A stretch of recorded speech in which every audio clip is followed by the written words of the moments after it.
Hi, everybody. Welcome to the QB School, your home for the highest level of football analysis available anywhere. I'm JT O'Sullivan. Today, we're looking at a brutal no call. The Saints no call into the NFC Championship game.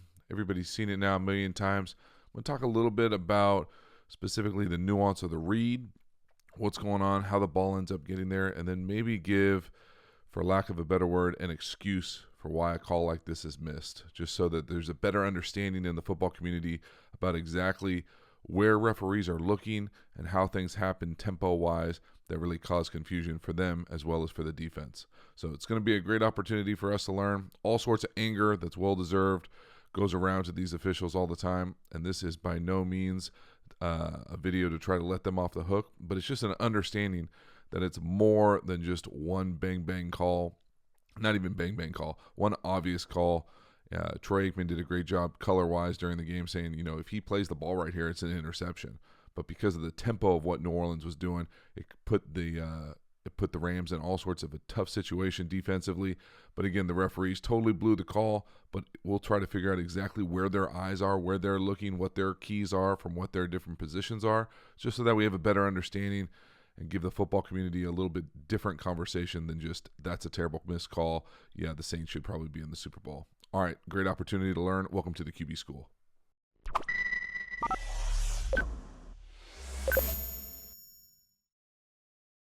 All right, here's the play, and it's essentially a bullets concept. We'll talk about the read from both sides of the ball, but because they come out with such fast tempo right here and quick snap them, it puts the Rams defense in a real tough spot. Now, let me apologize for the quality of this video. I couldn't get it clearer. I'm working on the quality all around for the channel, but this is going to have to do just because this is such an important play. I want to go over it. So back to the actual right before the snap here. Let's talk a little bit about the read. So what's going on? Here's where the ball is going to go on what we've been calling a bullets route on this channel. So right here through the thing. Now, normally one of these guys is going to come up and get a rub or a pick, and that's what happens right here. He ends up picking the wrong guy or trying to rub the wrong guy. Then this is a little interesting route by the number one. He's going to come in and run essentially what's a Dino. So I'm kind of condensing it for the screen so we see it, but it's basically a post-corner post. And then on the backside, we're going to have a corner, and we're going to have a little in-and-out whip, whatever you want to call it. So right here. So here's the DB who's coming across. He's confused. Because of this, there's actually a pretty good argument that when you see this DB run like this as a quarterback, that you probably think that there's an opportunity to come backside for a 2-on-1 here, just putting this defender, this corner in a tough bind because they look like they're misaligned. Again, happens really fast. That's why you use tempo. But again, so he's coming all the way across. Here's the route coming across. Here's the defender coming across. So now let's watch it again. Troy Aikman makes a great point that if he plays the ball here, you got a chance for a pick six going this way. Doesn't happen. That's what tempo does. It causes all sorts of confusion. Play it back again just so we see everybody where they're running from. All sorts of panic in a defender when they're misaligned like that. But again, come back again. So the read now let's talk a little bit about the referees. So here's the route coming out for the bullets. Here's the defender that does the pass interference coming across. Well, this side judge, and I don't even know what their real terms are. There's one here, and then there's one down here that I'm used to calling the back judge, but he might be a side judge too. Then there's one in the middle, deep. One back here. You see these guys' feet right here. Then the umpire right here, referee over here. So this guy, who should be his call back here, this back judge, I'll call him the back judge, he's looking at the number one usually out here, this receiver, this relationship. He was watching pass interference, illegal touching, all these things. So when these guys go vertical, especially longer vertical routes and start doing double moves, his eyes are going to stay here probably longer than they should. So this is going to cause confusion to essentially what is the number three. And what I mean by that is here's the one counting from outside in 1, 2, 3. So it's really hard for these guys. This is an excuse, me talking now. It's hard for this guy back here to watch essentially a running back position, number 3, come out of the backfield and hit basically a mid-tempo. It's not down the field, but it's not really quick either.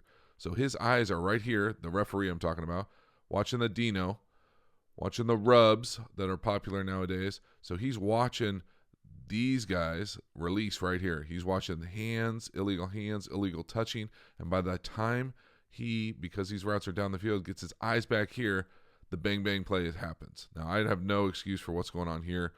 Whether he's watching down the line of scrimmage, can't get his eyes to it.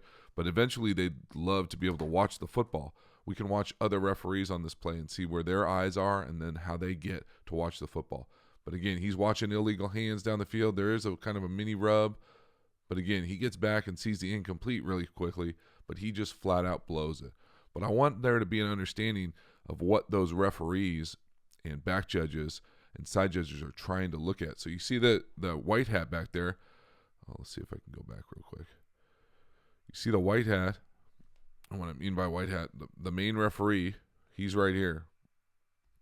Now, his eyes are always right here looking for holding, protecting the quarterback. There should be another umpire back here, somewhere back here on the other side, looking to protect the same thing from the other side. But you see his eyes try to follow the ball, come back here. There's definitely a side judge down here looking, and then this back judge down here looking. But for whatever reason, they're following these guys down the field. They have eye discipline, eye responsibility, just like players do, about where those balls are. So there's oftentimes, I always laugh that coaches are yelling at the wrong umpire or referee because that's not the guy who's responsible for looking at that play. And there's that back umpire. Let me see one more time, see if I can run it back a second, just so that we understand where all these guys are placed. So there he is. You see his eyes. He's not watching the ball. Right here. He's right here watching holding, watching anything illegal hands to the face by these guys. And then the white hat is on this side, watching this side of the line. Okay, so they all have specific responsibilities. It's not by happenstance out there with these referees.